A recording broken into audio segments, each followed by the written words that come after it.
So hello guys what's up, कैसे हैं आप लोग। आज की इस वीडियो में अपन बात करेंगे 920 EMA स्ट्रेटेजी के बारे में। सो गाइस, ये जो स्ट्रेटेजी है इसको काफ़ी फेमस करा है हमारे सर दिनेश क्रोला ने, स्टॉक बर्नर के नाम से, जिनको आप जानते होंगे। तो पूरा वीडियो का क्रेडिट उन्हीं को जाता है। एंड ये वीडियो मैं बेसिकली सिखाऊंगा कि 920 EMA होता क्या है एंड इस पे आपको ट्रेड कैसे लेनी है। तो बिना किसी देरी के करते हैं वीडियो को start. So first of all मैं आपको क्लियर कर दूं कि ईएमए होता क्या है। सो गाइस, ईएमए जो रहता है वो मार्केट के मोमेंटम के बारे में बताता है कि मार्केट अप ट्रेंड में है या फिर डाउन ट्रेंड में। बेसिकली उसका वही काम रहता है। एंड ईएमए कई प्रकार के रहते हैं, 9 EMA, 20 EMA, 10 EMA, 50 EMA, 100 EMA and 200 EMA। इसके ऊपर नीचे भी रहता है गाइस। बट ये जो नंबर है ना, ये नंबर काफ़ी ज़्यादा यूज़ करने वाले नंबर हैं बाज़ार में। 9 EMA, 20 EMA, 100 EMA, 200 EMA। EMA basically indicator होता है। जैसे आप वॉल्यूम, RSI वगैरह लगाते हो ना, वैसे ही ईएमए एक इंडिकेटर होता है। अब आपको ईएमए लगाना कैसे है, तो पहले मैं वो आपको क्लियर कर दूं एंड उसके बाद मैं आपको बताऊंगा कि आपको उसके बेस पे ट्रेड कैसे पंच करना है। सो सबसे पहले आप देख पा रहे होंगे इंडिकेटर वाला सेक्शन। आप ट्रेड करते हो तो आपको पता ही होगा, ट्रेडिंग व्यू में इंडिकेटर वाला सेक्शन, आप वहाँ पे जाएंगे, आप वहाँ पे सर्च करेंगे EMA एंड ये आएगा आपका मूविंग एवरेज एक्सपोनेंशियल, है ना, मूविंग एवरेज एक्सपोनेंशियल। आप इस पर एक बार क्लिक करेंगे। क्लिक करने के बाद आप यहाँ पे देख पा रहे होंगे एक ब्लू कलर की लाइन यहाँ पे आ चुकी है। तो ये जो ब्लू कलर की लाइन है ये है आपका 9 EMA। आप यहाँ पे इनपुट पे जाके देखोगे, इसकी लेंथ आपको दिख रही होगी 9, मीन्स ये 9 EMA है और इसका कलर आप ब्लू ही रहने दो। अब इसके अलावा अपन को 9 एंड 20 के बारे में बात कर रहे हैं, बट इसमें 9 अकेला है। तो अपन को 20 EMA भी आपको वहीं से जाके लगाना है। आप इंडिकेटर पे जैसे ही क्लिक करेंगे, EMA आप डबल से सर्च करेंगे, EMA, एक मिनट गाइस, EMA एंड यहाँ पे आप देखो मूविंग एवरेज एक्सपोनेंशियल।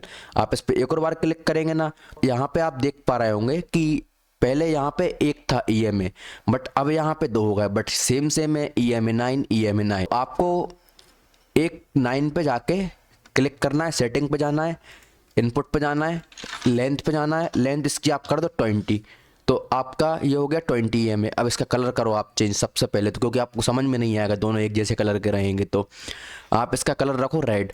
आपको समझने में आसानी होगी और मोस्ट ऑफ दी लोग रेड ही कलर रखते हैं 20 EMA का।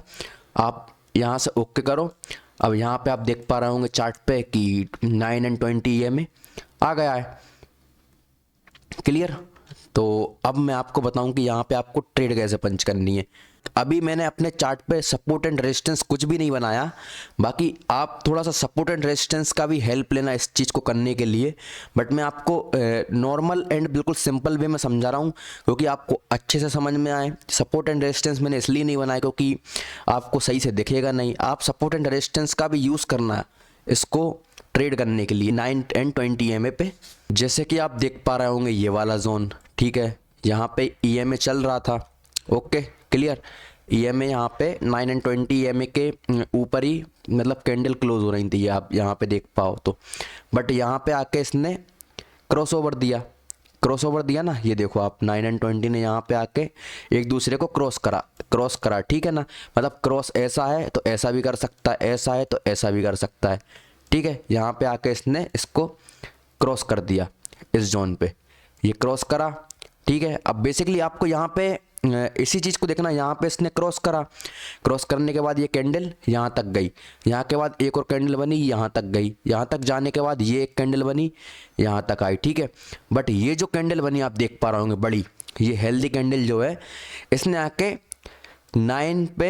9 EMA पे जाके सपोर्ट लिया, 9 EMA पे जाके सपोर्ट लिया, ठीक है। आपको यहाँ भी ट्रेड नहीं बनानी, आपको 20 EMA पे जब ट्रेड सपोर्ट लेना, मींस कैंडल सपोर्ट जब लेना, तब जाके आपको ट्रेड बनानी है।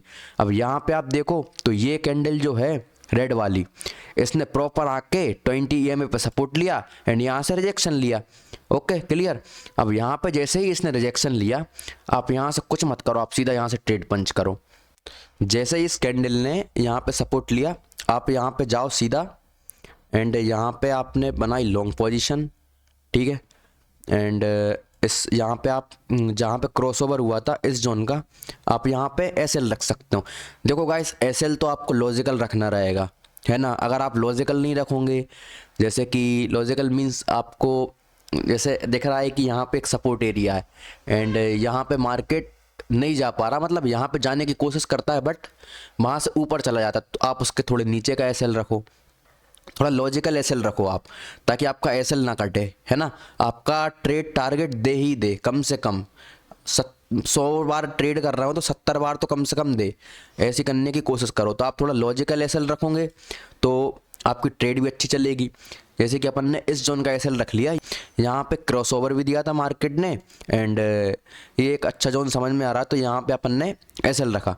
एसएल रखने के बाद आप ज़्यादा बड़ा टारगेट के लिए मत जाओ, आप 1:3 रखो बस, खाली ये 1:3 एंड आपका देखो तो आप यहाँ पे एक अच्छा खासा मोमेंटम आया, अच्छा खासा मोमेंटम आया। हाँ, अब इसके बाद ये मोमेंटम आपने कैप्चर कर लिया, तो अब यहाँ से आप इसको ट्रेल कर सकते हो। ट्रेल आपको कैसे करना है मैं पहले आपको समझाऊं। ट्रेल तो आप करना जानते होंगे बट मैं आपको बताऊं कि आपको कब तक इसको ट्रेल करना है। आपको इसको जब तक ट्रेल करना तब तक जो प्राइस है ना, जो प्राइस है, जो कैंडल है, वो 9 एंड 20 के ऊपर ही क्लोज हो रही है हमेशा। मीन्स यहाँ पे देखो, यहाँ तक तो इस जोन तक, यहाँ तक परमानेंट 9 एंड 20 के ऊपर ही कैंडल क्लोज हुई, ठीक है, यहाँ पे क्लोज हुई। बट यहाँ पे आप देखो तो कैंडल ने यहाँ पे आई, ठीक है, 9 को ब्रेक करा एंड यहाँ पे फिर 20 को भी ब्रेक करा, तो ये आपका लास्ट रहेगा। यहाँ तक आप ट्रेल करो एंड यहाँ पे आप निकल जाओ। यहाँ पे आप इस जोन पे देखो मार्केट कंटिन्यूसली नीचे आ रहा था एंड जो प्राइस भी है ना वो 920 के नीचे ही क्लोज हो रहा था। बट यहाँ पे इस जोन पे क्या हुआ, यहाँ पे क्रॉसओवर हुआ, क्रॉसओवर होने के बाद मार्केट एकदम से यहाँ पे नीचे आया। आपको यहाँ पे ट्रेड नहीं बनानी, क्रॉसओवर होने के बाद आपको वेट करना है कि मार्केट वापस जाके 20 पे जाके सपोर्ट ले। तो यहाँ पे मार्केट ने जाके 20 पे सपोर्ट लिया। अब आप इस जोन पे जाके आप ट्रेड बना सकते हो। आपने लिया शॉर्ट पोजीशन यहाँ से, ओके, एंड यहाँ पे आपने टारगेट रखा। यहाँ पे आप एसएल रखो इसका हाई का, इस जोन का थोड़ा सा लॉजिकल एसएल रखना गाइस, ताकि आपको दिक्कत ना हो। यहाँ तक का आप एसएल रखो, क्योंकि यहाँ पे मार्केट गया था बट यहाँ से रिजेक्शन लेके ही नीचे गिरा है मार्केट, तो अपन यहाँ का एसएल रख सकते हैं। एंड टारगेट ज़्यादा बड़ा नहीं रखना आपको, 1:3 तक लो आप, आराम से आपको ईजिली मिल जाएगा टारगेट। आप यहाँ पे देखो, और फिर आप अगर आपको इसको ट्रेल करना है तो आप इसको ट्रेल करो, तब तक प्राइस ईएमए के नीचे क्लोज हो रहा है, ठीक है। तो आप यहाँ पे देख सकते हो कि प्राइस कंटिन्यूसली यहाँ तक ईएमए के नीचे क्लोज हुआ, यहाँ तक इस जोन तक, यहाँ तक आप ट्रेड लेके गए, इस जोन तक ट्रेड लेके गए, बट वो यहाँ से रिजेक्शन लिया, ऊपर आया, फिर यहाँ से फिर नीचे आया यहाँ तक। यहाँ पे आप ट्रेड लेके गए बट आपको निकलना कब है, यहाँ पे आप देखो तो मार्केट ने 9 एंड 20 को यहाँ पे इस जोन पे ब्रेक कर दिया, तो आप इस जोन पे निकल सकते हो। आप तो 1:3 के लिए बैठे थे ना आप 1:3 के लिए, बट आपको मिल तो काफ़ी अच्छा टारगेट गया। तो बेसिकली आपको ऐसे ट्रेल करना। कभी कभी ऐसा भी हो सकता है कि गाइस आप ट्रेल करो बट आपको उतना ना मिले, जैसे कि इस जगह आप हुआ, क्योंकि यहाँ तक तो ट्रेड ऑलरेडी पहुँच गई थी बट आप उसको ट्रेल कर रहे थे ना, तो आप हो सकता है आपने यहाँ तक जैसे ही पहुँची हो तो आपने अपना एसएल यहाँ पे शिफ्ट कर लिया हो, यहाँ पे आपने अपना एसएल शिफ्ट कर लिया हो, तो ऑटोमेटिक ट्रेड निकल गई हो, है ना। तो लॉजिकल ट्रेड करोगे ना आप, तो आपको ये स्ट्रेटेजी 100 का आपको पैसा बना के देगी। तो अगर आपको ये वीडियो अच्छी लगी हो तो लाइक कर देना, चैनल को सब्सक्राइब कर देना। अगर समझ में नहीं भी आया हो तो गाइस आप प्लीज़ कमेंट कर देना, फिर नेक्स्ट वीडियो और कोशिश करूँगा कि आपको और अच्छे से समझाऊँ।